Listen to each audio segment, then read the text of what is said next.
You're listening to the Good Christian Podcast. We're not saying that we're always good Christians, but this is always a good podcast for Christians to listen to. I'm your host, Alex Sanfilippo. Thank you for joining me for today's episode.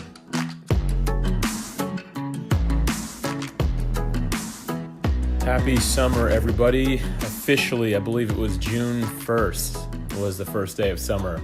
If you're like me and you live in Florida, it's felt like summer for about 2 months now, especially like the last month has been crazy hot.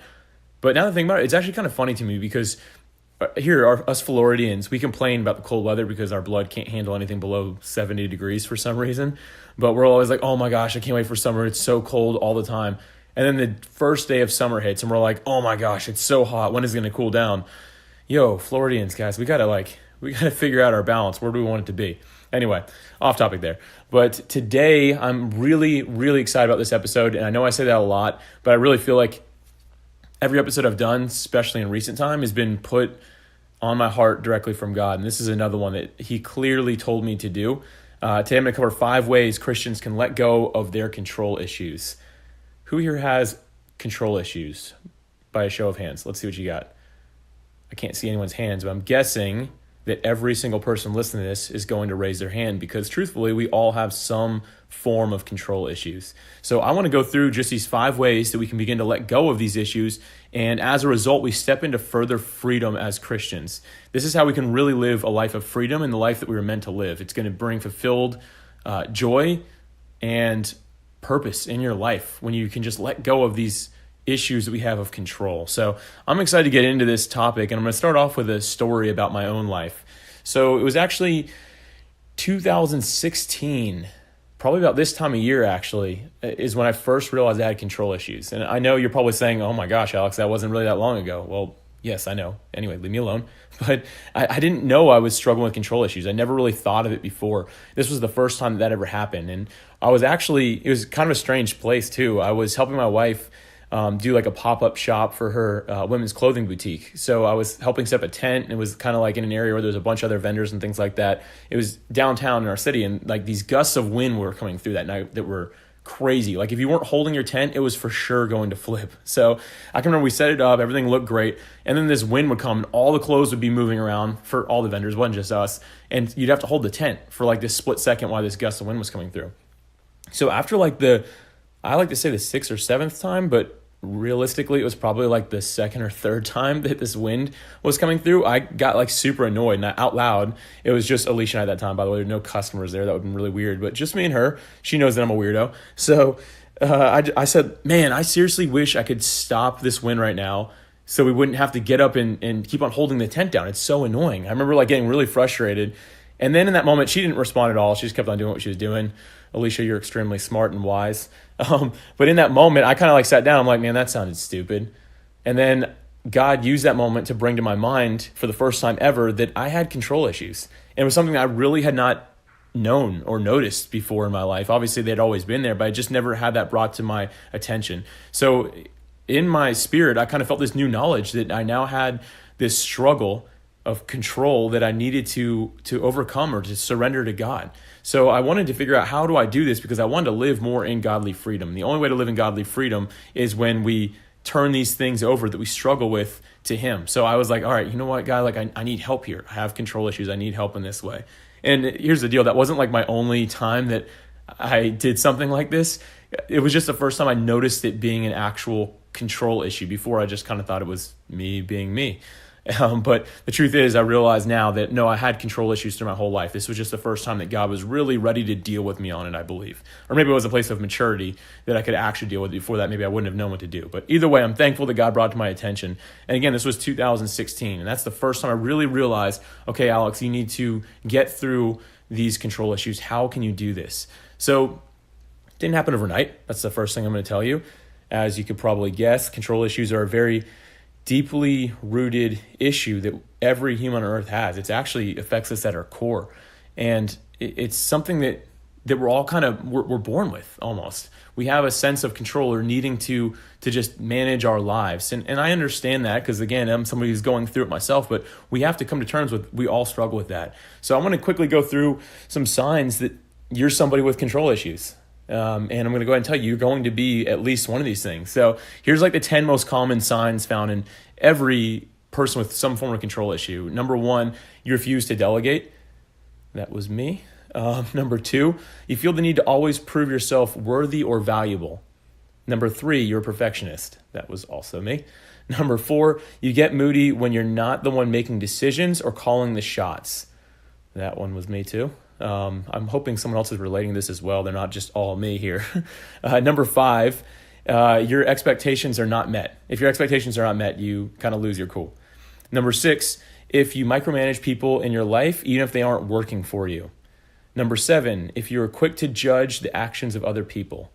Number 8, you're unhappy if things do not go exactly according to plan. Number 9, consistently criticizing other people. And number 10, if you have a difficult time following other people's directions. So those are like the 10 most common things that we struggle with control issues. Now, I can go through that list again and tell you I had the majority of the 10 there, which doesn't mean you win or lose. It's just the way it is. But I realized I needed to get past these things. So, and we're all going to struggle with this. If you say, oh my gosh, I'm all 10 of those, or I'm only 1 or 2 of those things, it doesn't make a difference. We still have the same issue of control that we need to overcome. And that's what I really want to get into in today's episode. So I'm going to go ahead and jump into the 5 ways Christians can let go of their control issues. Number 1, the first thing we can do is acknowledge. So we need to have a sense of acknowledgement in our lives that we have a problem. And I know some people might be saying, Alex, this is really not a big topic, a big issue. We all have control issues. But just because we're all struggling with something doesn't mean it's okay or not something that needs to be dealt with. I think often we all kind of fall into this trap of being like, well, everyone struggles with it, so it's not that big of a deal. That's not what the Bible says. That's not the example that Jesus set for us. If we're struggling, we come to that realization that we need to overcome something. We need to do it regardless of every other person on earth is struggling with it. So first we need to acknowledge, again, that there is a problem. And I actually want to take this a step further. I'm going to ask a really big question here. Are we ever really in control, really? Are we ever really in control, really? The answer to that is no. We're never truly in control. Just this morning, I was actually standing on my back porch because unlike some people here in Florida, I like the heat. So I was standing out there and it was actually still a little bit cool this morning, or at least what I consider to be cool. But then I kind of stepped into a different part of my porch where the sun was shining and I could instantly feel the change in temperature. It was much warmer. And in that moment, I just kind of stood there and kind of had this revelation, or God, if you will, again, that God created the sun. He made it produce the heat that it's producing. And the reason I felt that warmth is because that's what God created it to do. Now, I thought about it. What if the sun just stopped producing heat or stopped producing light? None of us would be alive even for a second without that. But that's something that none of us have any control over. It doesn't matter if you're the richest person in the world or if you have more power or authority than anyone else in the world. It doesn't make a difference. If the sun stops or even just moves a little bit further from the earth or close to the earth, you're either going to freeze or you're going to burn up. But the fact of the matter is you cannot control that, and it controls your life basically because you won't live without that. It kind of, at the same time, like that thought, I know that's like huge, but it's kind of reminds me of how small we all really are, which that's an episode for another time, so I'm not going to get into that. But another story that kind of relates to this was last year. I was on an airplane returning home from one of the Carolinas on a business trip.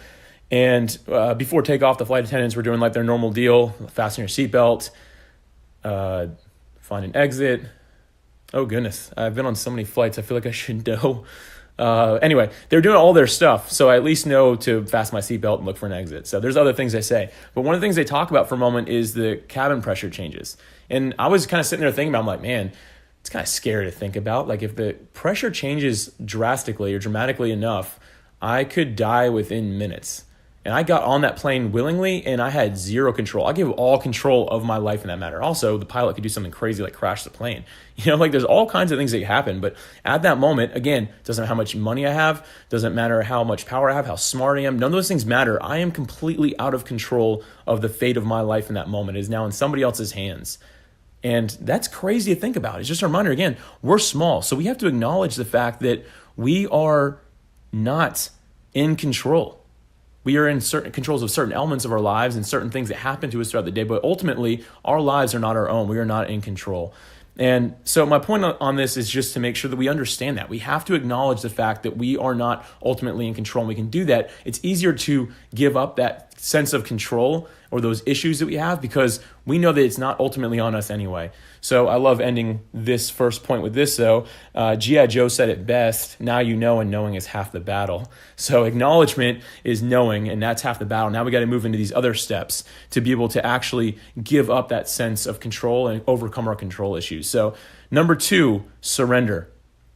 If you take one thing away from this whole podcast episode, it's let it be this, that we have to surrender. Now, when we surrender to God, it's basically like us putting up our white flag in front of God and saying, God, I'm struggling with this. Please take control.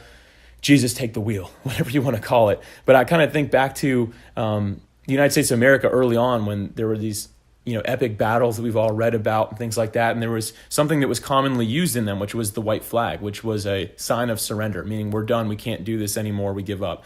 Now, that white flag worked because both parties, or I should say both sides in this battle or war, knew that there was a such thing as a white flag. So when one side, which was United States of America, USA, come on baby, when we were winning these battles, somebody was assigned to look for the opponent's white flag. They knew that the battle was coming to an end, so they were probably actually searching for that. Okay, this is probably where it's going to come from. We have to be looking for that so we know that this battle will end. Our lives are the same as that. God is literally sitting there waiting for us to put up our white flag so we can step in. God wants to come in and help us. It's very rare that God's going to just kind of take control of your life. He's waiting for you to surrender to him. So I want to ask you this question. Why have you not put up your white flag? You have to surrender these things to God and say, God, I can't do this anymore. And God already knows that. God knows that there is no chance of you winning on your own. He's just waiting for you to surrender to him and say, please, God, help me, take this away from me. And we've all got to be willing to do that at some point in our lives. And it's not a sign of weakness, it's a sign of strength. When you have that realization that you cannot do life on your own, that you need God's help through it, that is a sign of strength, not of weakness. Although a lot of people think the opposite. So make sure you're really thinking about that. When it comes to these control issues, we've got to surrender that emotion, that feeling, and whatever we're trying to control over to God to allow him to step in and take control for us. And that right there is going to take you further in life than anything else ever will. And that applies to far more than just control issues, by the way. That goes to really anything that we're going through in life. So again, that's number 2, which is just surrender. And again, if you get one thing, make sure that that's it. We'll get right back into today's episode, but I wanted to quickly invite you to our online community. We just launched our own social media platform. That's right, it's not Facebook, it's our own platform where we're globally connecting the body of Christ. The entire idea is for us just to be able to share and collaborate together. We'd love to have you as part of this, and if you will, visit dailyps.com. You can get started there. It's completely free and it takes less than 2 minutes to set up. I would personally love to have a conversation with you there, and I'm looking forward to that. But for now, let's go ahead and jump back into today's episode. Number 3, self-control. Self-control is a big topic, and you might be saying, well, self-control is a good thing, right? And my answer to that is absolutely. It's a good thing. I'm somebody who really has devoted a lot of time to my mental strength and the ability to exercise my self-control. Actually, I regularly hear people tell me, Alex, you're the most self-controlled person I've ever met in my life. And I consider that to be a great compliment because I have devoted a lot of time and energy to developing my mental strength, and I've studied it a lot. So I'm thankful to hear that, but at the same time, I know because I've studied it so much that I am human and I have limits, which means my ability to control myself or to have self-control can only go so far. And with that said, actually, I recently read a book. I can't think of the name of the book right now, but it's David Goggins, and he was talking just through about like how he's just accomplished so much. He has the pull-up record. He's run multiple 100-mile races. He's done things that many of us would never even consider doing. But in his book, he even talks about how self-control only goes so far and it has its limits and its place. If that guy, who might be the strongest person mentally on earth, says that it has its limits in place, that's true. And a lot of us, we have to be willing to say that, okay, I can't overcome my control issues with my self-control. I can't just say I'm going to overcome this and work really hard at it and get myself in the right place mentally. You cannot win on your own. You have to be willing at some point to go back to the second point, which was to surrender. And if we can go back to that place of surrender, that's when our self-control can kick in areas it's actually going to help us. But in this area of having control issues, it is not going to help. Self-control, again, is only going to take you so far. And I'm mostly preaching to myself on this third point here because I've always looked at my self-control as being what's going to help drive me and bring me forward. But the truth is, nothing overtakes surrender. And especially when we're overcoming our control issues, we have to acknowledge again that God is in control, not us. And our self-control has to be let go at this point. Number 4, rest. This is my least favorite point, I'd say, out of all of them. It's one that I've really had to work through to really understand. God rested on the seventh day of creation. We are part of his creation, which means in our DNA, rest is something that is vital to us succeeding in life and living it at the fullest the way that God wants us to. Again, in our DNA is the topic and subject and matter of rest. We have to be willing to figure out what this looks like for our lives, although it will look different for each of us. So its purpose ultimately is stillness, worship, and just showing a deepened connectiveness, if that's a real word, to God. Like we have to have a deeply rooted connection to him, and that's the whole idea of rest. And like I mentioned, it's going to look different for each of us because for me, this is where I struggled for a long time. I thought that rest meant I had to take naps and sit on the couch and watch TV and things like that. And the truth is, those things don't relax me or like make me feel rested at all. They make me feel even a little bit more anxious, if anything else, because I don't enjoy doing those things. But something like reading a book, working out, hanging out at the beach, those are the ways that I rest. And what we have to do is we have to be willing to get out of the busyness of life, let go of control, also have this assumption that life and the world will still turn without us being involved in them for a little while we take time to rest. Again, the world will still turn without you. Your company will still run without you for a little bit. You have to be willing to step aside and rest. And you're going to feel better mentally, physically, spiritually. It's going to really help you a lot. And the reason this relates to control issues is many of us don't take any time to rest at all, actually, because we're afraid that we're giving up control. We're afraid that things aren't going to work anymore because we've stepped away from them. And if we take our pulse off of them, even for just a moment, the things are going to crash and burn. This is something I had to learn in business early on, that when I first started getting into more authoritative positions, that the company still worked without me and the world still turned without me. And if I'm going to be honest, which obviously I'm going to, you guys are my family on this podcast, I struggled with that for a while because I truly believed that the world would not turn without Alex Sanfilippo's pulse on it, that things would not work without me. And I'm being completely transparent there. I know that makes me sound, honestly, like somewhat of a bad person, but that was my belief. My belief at that time was that without me, things weren't going to work. So I would never take a break, never take a rest, because if I did, the whole world would crash and burn without me. And that was just wrong thinking. And I think that many of us fall into that. And we believe that if we take that rest, that things are going to just be destroyed around us. And many of us, you might even be saying, well, Alex, I want to rest, but I get anxious when I rest. That goes back to the whole issue of control. You have to have some self-control so you overcome these control issues, and you do that through surrender. So we've acknowledged it. We've not only acknowledged it, we've also surrendered it to God. And then we've exercised self-control to rest, because that's something that we can do. So with our self-control, we're going to force ourselves to rest and to get into that place. And when we start feeling anxious or any anxiety come up or start questioning what's happening around us, we have to just surrender and say, God, you know what? I'm doing this because I know it's something that you've called me to do. It's in my DNA. I'm going to rest to the best of my ability. I'm going to surrender it to you. This kind of reminds me actually of another story in my life. In 2014, I'm giving you guys like the Alex Sanfilippo recent history report here. But 2014, I bought a car that had some issues. I got a sweet deal on it. Didn't think that I would have trouble turning it on, but anyway, I couldn't start the car. So had all these issues, and I've never been great with cars. Like, I don't understand how they work. I'm probably going to lease my next vehicle because I don't enjoy any aspect of cars other than driving them.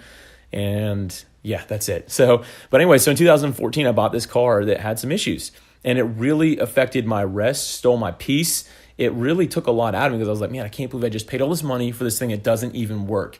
And I can remember I was just getting stressed out about it. And on times when I usually say, all right, Alex, this is my time to rest and refresh in God and re-surrender to him. Instead of taking that time, I was like, well, now I got to work on this car. I got to figure out how to get it fixed. I have to figure out how to make it run again. So I was doing all those things when truthfully, it's topics and a subject, cars in general, or something that I don't really understand how they work. I don't really get it. So I was stressing about it when it was something that was completely out of my control because I didn't know what to do with it. Really what I needed to do was drop it off to somebody and let them handle it. So I remember at one point I finally realized this had to stop, and I prayed, God, I said, this is what I said exactly. I said, God, help me to learn to rest. Help me to trust you and gain the understanding that my own abilities are smaller than your control in my life. And when I prayed that, I can remember in that moment feeling a sense of peace, saying, you know what, it's just a car. It costs me a little bit of money, yes, but at the same time, that's just money. That's just another sense of us having control issues, is having money in the bank. Hello. But I remember as I kind of sat down and thought about that God brought a Bible verse to my mind, which was Matthew 11:28. Come to me, all you who are weary and burdened, and I will give you rest.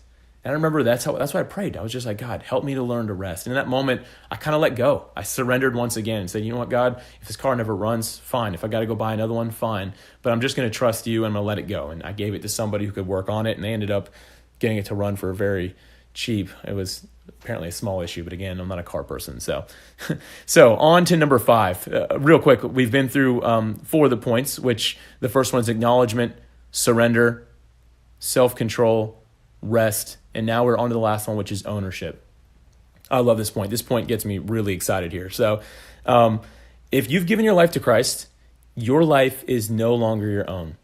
The Bible makes this really clear in Jeremiah 10:23, and it's Jeremiah talking, I think. And he says, Lord, I know that people's lives are not their own. It is not them who directs their steps, it is you. So we have to remember that God is directing our steps. God is the one who's leading us. Who has ownership in your life? Is it you or is it God? And again, if we've truly surrendered our lives to God, if we've said, you know what, God, I want to be a Christian, I want to live a life for you, He has ownership over us now. It is no longer us. And we have to be willing to submit to God, allow ourselves to rest. We have to surrender to Him. We have to acknowledge who He is because He's the one who truly owns us. And the truth is, whether you're a Christian or not, God owns you. You're His creation. He made you in His image. Whether you believe in Him or not doesn't change the fact that He created you and made you. And something that God made us to do is He wants us to live a life of success, of freedom, of joy. He wants those things for us. And the only way we can really gain this higher perspective is if we can overcome our issue of control. Our control issues have to be dealt with if we truly want to operate in this higher level of living that He has for us. And I believe that you'll just be more joyful than ever once you are able to do this. And remember, again, that you belong to God. He loves you, and He wants the best for you. Again, remember, you belong to God. He loves you, and He wants the best for you. Never, ever forget that. Because that's so important. Remember, I think that we forget we're having these control issues in our lives. We kind of feel like we just have to deal with all this stuff that's coming up. But the truth is, we belong to God. He loves us, and He wants what's best for us. And the more we can remember that, and just remember that He owns us, we are His possession, His property, we don't need to be in control of anything. We just need to do our best to live for Him, to let Him see us enjoying our lives and furthering His kingdom, bringing more people into heaven with us. When we're doing those things, man, the rest of it seems to work itself out. It really does. So before I end this post, I want to actually just kind of talk about encouragement for a minute. Letting go of control is freeing. It's not restricting. When you let go of these control issues, it's going to be freeing, not restricting. You're not giving up your power. You're actually gaining it because our power is found in God's ownership of us. And when we let go of control, we surrender that to Him. We rest in Him. And we don't just rely on our own self to just be the strongest we possibly can. We're actually giving God proper authority in our lives. As the owner of our lives, we're giving Him that authority. And when we do that, we're enabled to live a more fulfilled life than we ever have been. And I just think that's such an important point that I wanted to share there because we have to remember that this is an encouraging topic.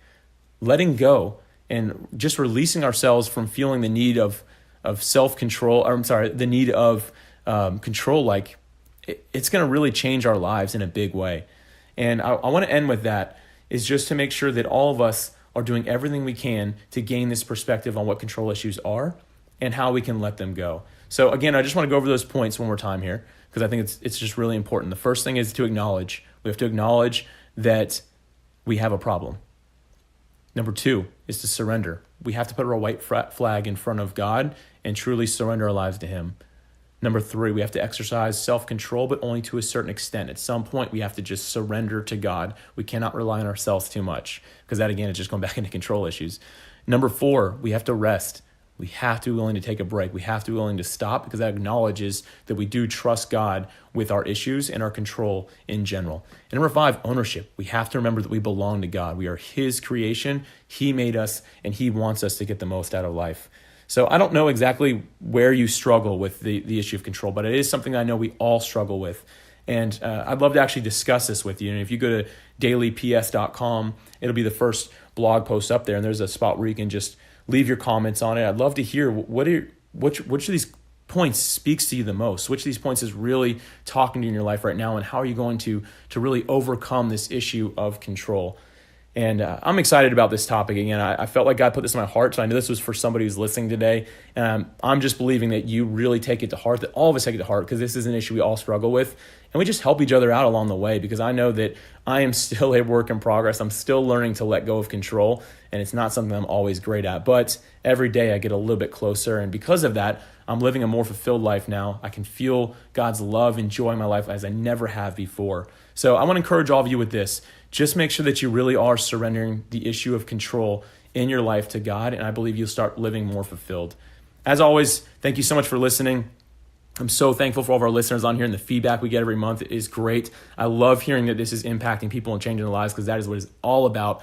I don't care if this podcast gets noticed by a ton of people or not. If it's helping the one person, I will continue to do episodes. And I love and appreciate all of you so much. And I'm looking forward to being back here with you next month. So thank you again for just being a listener and being part of dailyps.com and everything we're doing. Again, I love you all and looking forward to being back with you. Thank you again for listening to the Good Christian Podcast. If you enjoyed today's episode, please go to iTunes and leave us a 5-star rating and a review. This really helps us to continue to impact and reach more people. I'm looking forward to sharing another episode with you next month. But until then, remember that living a more fulfilled and joyful life begins when you surrender control to God.